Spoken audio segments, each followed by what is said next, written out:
वागसवडे आमच्या एकनाथराव शिंदे साहेब या सेनेचे प्रमुख नेते संजयजी वागसवडे, आमच्या राष्ट्रवादी काँग्रेस पक्षाचे सर्व प्रमुख पदाधिकारी, आमच्या ह्या आजच्या सभेचे अध्यक्ष, आमचे गेली 40-45 वर्षाचे माझे ज्येष्ठ सहकारी मित्र आदरणीय फडणवीस साहेब आणि आपल्या सगळ्यांचे नेते, या राज्याचे राष्ट्रीय राष्ट्रवादीचे अध्यक्ष आणि या राज्याचे अर्थमंत्री आदरणीय अजितदादा पवार साहेब, या तिघांच्या नेतृत्वाखाली महायुती आपल्या समोर आम्ही सगळे त्या महायुतीला मत मागण्यासाठी उभे आहोत। आणि मग त्यांना मत का द्यायची? का हे एवढं प्रगत राज्य या महाराष्ट्र देशातलं प्रमुख राज्य आहे। हे आपलं महाराष्ट्र, मुंबई असेल, ही पुणे असेल, नागपूर असेल, अनेक मोठमोठी शहर देत आहेत, अनेक त्याच्यामध्ये प्रकल्प उभे राहत आहेत। आणि म्हणून या राज्याला या निवडणुकीमध्ये सगळ्या देशाचं लक्ष या महाराष्ट्राच्या निवडणुकीमध्ये, आणि म्हणून या महायुतीच्या उमेदवाराला आपण निवडून दिलं पाहिजे। अरे गेली 30-35 वर्ष 40 वर्ष सार्वजनिक जीवनामध्ये आपण काम करतोय। अनेक जुने जाणती मंडळी आमच्या गारले असतील, दसरात्राव असतील, आमच्या मुले सगळ्या मंडळींना माहिती, आमच्या या विभागातील सगळ्या कार्यकर्त्यांना आपण पाहतो। एखादा लाखाचा एखादा रस्ता मिळाला, कुठेतरी छोटं काम मिळालं तर आपण समाधान मानायचं त्यामध्ये। परंतु गेली 5 वर्ष आपण आपले लोकप्रिय आमदार डॉक्टर चिरंजीव लांबटे साहेबांना निवडून दिलं। मागच्या 5 वर्षात मला आणि जालिंदरला त्यांना मत देण्याचं भाग्य लाभलं नाही मागच्या पंचवार्षिकला, आणि त्यावेळेस वेगळ्या पक्षामध्ये आम्ही काम करत होतो 1-6 महिन्यापूर्वी। परंतु 29-35 वर्ष या राज्याचं आणि या तालुक्याचं जे परिवर्तन झालं, ते परिवर्तन आदरणीय अजितदादा पवार साहेब यांच्या नेतृत्वाखाली या तालुक्यामध्ये झालं। मग अनेक कामं झाली असतील, या मिळवण्याचा मुख्य प्रकल्प पूर्ण करण्याचं काम असेल, तिथं उंचीवरचे कॅमेरा उभे करण्याचं काम असेल, अनेक या तालुक्यामध्ये आपल्या दवाखान्याचं डॉक्टरनी केलेलं महत्वपूर्ण काम असेल, रस्ते, तुमचे सभा मंडळ, अनेक इतर कामं कोट्यावधी रुपयाची कामं केली। 2 वर्ष खरं म्हणजे डॉक्टरांना कोरोनाच्या काळामध्ये मिळाली नाही। 1 वर्ष आम्ही विरोधामध्ये काम केलं, सगळी कामं ठप्प झाली, अनेक मंजूर झालेली कामं बंद झाली, त्याला स्टे मिळाला। आणि मग सगळ्या तालुक्यातून, सगळ्या महाराष्ट्रातून जे काही राष्ट्रवादी काँग्रेस पक्षाचे आमदार होती सगळी मंडळी, या सगळ्या मंडळींना अडचण येऊ लागली। आपण सगळे आग्रह कामाचा धरत होतो, आणि म्हणून सगळे 42-43 आमदार आपल्या राष्ट्रवादी काँग्रेस पक्षाचे आदरणीय अजितदादा पवार साहेबांच्या नेतृत्वाखाली आपण महायुतीने त्यांच्यामध्ये प्रवेश केला। त्या सत्तेमध्ये आपण सहभागी झालो, आणि त्या सत्तेमध्ये सहभागी झाल्यानंतर जे चित्र आपण 1.5 वर्षामध्ये पाहतो, आणि कधी नव्हे एवढं जवळजवळ 2,500 कोटीची कामं या तालुक्यामध्ये आमदार साहेबांच्या नेतृत्वाखाली आणि अजितदादा पवार साहेबांच्या भक्कम पाठिंब्यामुळे या तालुक्यामध्ये मिळू शकते। अनेक काँक्रिटीकरणाचे रस्ते असतील, अनेक रुंदीकरणाचे रस्ते असतील, आणि म्हणून काही लोक म्हणतात हे काम म्हणजे काही विकास आहे का?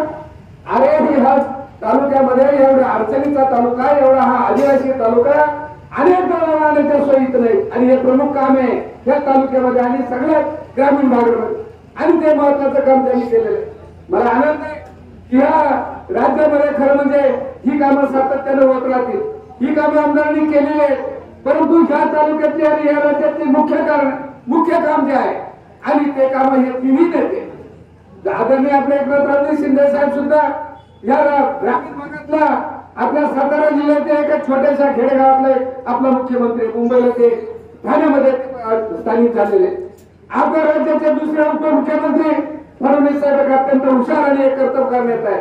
आणि अजितदादा साहेबांना त्यांच्या ग्रामीण भागातली त्या सर्वसामान्य शेतकरी असेल, सर्वसामान्य कामगार असेल, या जिल्ह्यात महाराष्ट्रातली साखर कारखानदारी असेल, अनेक छोटे मोठे उद्योग असतील, या सगळ्यांना स्पर्श करणारा या राज्यातला एकमेव नेता म्हणजे अजितदादा पवार साहेब।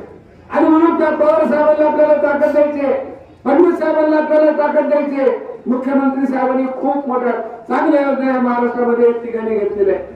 अरे हा अर्थसंकल्प अजितदादांनी मांडला, 10वा अर्थसंकल्प, आणि त्या अर्थसंकल्पामध्ये जी कामं आपण हे केलेली, मंजूर केली, सगळ्यात महत्वाची योजना या महाराष्ट्रामध्ये गेली 40-50 वर्ष जी काही पॉप्युलर योजना झाली, जी आमची सर्वसामान्य आमची लाडकी बहीण योजनाची महत्वाची योजना आपल्या सरकारने केली.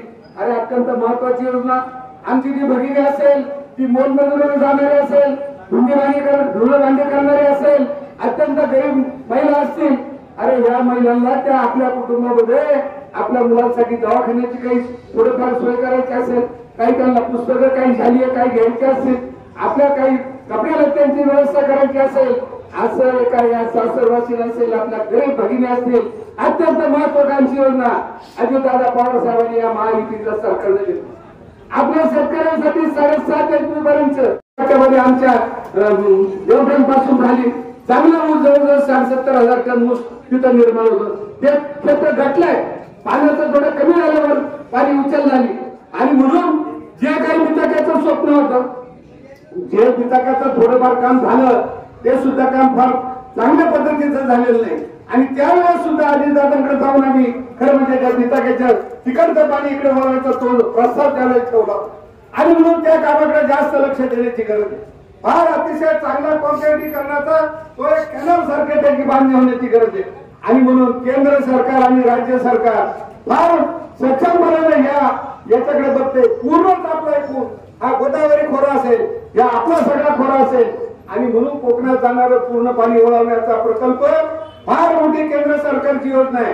राज्य सरकारला त्यांनी मदत केलेली आणि हे पाणी अडवण्याचा महत्वाकांक्षी प्रकल्प त्यांच्या हाती आहे. म्हणून बिताक्याचा महत्वाचा प्रश्न आपला जर सुटला, चांगल्या पद्धतीचं पाणी वळून आणि चांगल्या कॉन्क्रिटीकरणाचा मोठा कॅनल टाईप जर आपल्याला ते पाणी इकडे हलवलं आणि महत्वाचं सांगलीचा जो काही खरा महत्वाचा अनेक वर्षाचा प्रश्न आहे तो का सुटत नाही मला माहिती नाही. पण परवा हा प्रश्न मी आणि आमदार साहेबांनी दादा बैसेला असताना सगळ्यामध्ये आम्ही तो मांडला. अरे एक धरणाचा सांडवा 2-1 मीटरचा तो खाली इतका खाली खोल खोदला आहे. तो जर तेवढा जर केला तरी आमचं 20-22 एमसीएफटी पाणी वाढते. केवढं वाढलं तरी 2 रोटेशन आमचे सावरगाव फाट असेल किंवा या सगळ्या आमच्या सांगली असेल ह्या शेतकऱ्यांना मिळू शकतो. आणि म्हणून पुढचा विजन पुढच्या 5 वर्षाचं आमचं मुख्य काम आहे. अनेक रस्ते कॉन्क्रिटीकरण झाले, अनेक रस्ते रुंदीकरण केले. डॉक्टरांनी आम्ही सगळे कार्यकर्त्यांच्या वतीनं सांगतो 1 वर्ष पूर्णपणे ही कामं बंद करायची. परंतु मुळा आणि आढळले पाण्याचे प्रश्न प्रवऱ्याचे प्रश्न सुटलेले आहेत. भंडारदरा पूर्वीच आपल्या इग्रायांनी केलेला आहे. निवडण्याचा आणि उंचीचे कॅनल सगळे अजितदादा पवार साहेबांनी केलेले आहेत. आणि ही सगळी कामं ही 3 कर्तव्यवान नेते मंडळी या आपल्या युती शासनाचे मुख्यमंत्री असतील आणि दोन्ही उपमुख्यमंत्री हीच माणसं अत्यंत कर्तव्यपणे ही धाडसी कामं करू शकतात. आणि म्हणून समोरची आपण पाहतोय आघाडीची मंडळी कोण त्याच्यात मला सांगा कर्तव्यवान नेता कोण मुख्यमंत्री होईल, कोण आरोग्यमंत्री होईल आणि कोण जलसंपदा मंत्री होईल. तो काम एकाची त्याच्यामध्ये हिंमत नाही. आणि म्हणून माझी विनंती या सगळ्या संशयपूर्वाने आमचा पट्टा अतिशय श्रद्धाळू आणि गरीब आणि अत्यंत प्रेम करणारा हा सगळा विभाग आहे. मला त्यांना विनंती करायची जाऊया कोण पुढारी काय सांगेल आणि कोण काय चर्चा करेल, परंतु आपल्या सर्वसामान्य शेतकऱ्यांच्या हितासाठी आपल्या सामान्य शेतकऱ्यांचं त्याची स्वतःच्या पायावर उभं राहण्यासाठी पाणी हे सगळ्यात महत्वाचं साधन आहे. आणि हे काम सातत्याने गेली 30-35 वर्ष अजितदादा पवार साहेब या महाराष्ट्रामध्ये करतायत. या तालुक्यात सुद्धा जे परिवर्तन झाले 40 वर्ष आम्ही त्यांच्या बरोबर आहेत, दादांच्या बरोबर आहेत. आणि म्हणून प्रत्येक काम हे अजितदादा समोर गेल्याशिवाय झालं नाही. तुम्हाला मी सांगतो थोडक्यात आमच्या पिंपळगाव खान धरणाची मागणी मला महानंदावर 10 वर्ष काम करण्याची संधी अजितदादांनी दिली आणि सतत त्यांच्या मागे लागून मी पिंपळगाव खान धरण केलं. तुम्हाला सांगतो मित्रांनो फक्त 8 दिवस अगोदर 50 कोटी रुपये वर्ग केले त्या धरणाच्या कामासाठी आणि 8 दिवसांनी सरकार गेलं. जर कधी ते 50 कोटी जर वर्ग झाले असेल माझं ते पिंपळगाव खानचं धरण अजूनही झालं नसतं. इतका काम करणारा एक कर्तव्यवान नेता अजितदादा पवार साहेबांनी परत एकदा आपल्या लहानके साहेबांना डॉक्टरांना उमेदवारी दिलेली आहे. हे काम करणारा आमदार त्याचा काही अनेक लोक चर्चा करतात ते बोलतच नाही, ते चालतच नाही, ते एकटा चालतोय आणि एकटा फिरतोय म्हणून ते सगळ्या समस्येच्या प्रत्येकासाठी भेटू शकतात. अनेक आमच्या सारख्या कार्यकर्त्यांना वेळ जर दिला तर तो वेळ त्यांना पुरणार नाही. आणि म्हणून ते अतिशय चांगलं काम करतायत. आणि म्हणून मला विनंती करायची आपल्या भवितव्यासाठी आपल्या शेतकऱ्यांच्या सामान्य शेतकऱ्यांना पोटाच्या पायावर उभं करण्यासाठी पाणी रस्ते, आपल्या दवाखान्याच्या सुविधा या सगळ्या त्यांनी केलेल्या आहेत. आणि म्हणून 20 तारखेला न चुकता हा सगळा शमशेरपूर पट्टा मी तुम्हाला वचन देतो.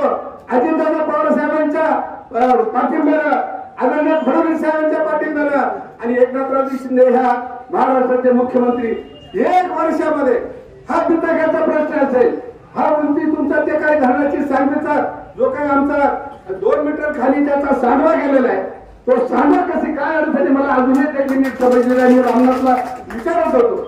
आणि म्हणून हे सगळे कामं तुमचा भक्कम पाठिंबा असू द्या, ती कामं करण्याची जबाबदारी आमदार आमच्यावर सगळ्या कार्यकर्त्यांवर सोपवा.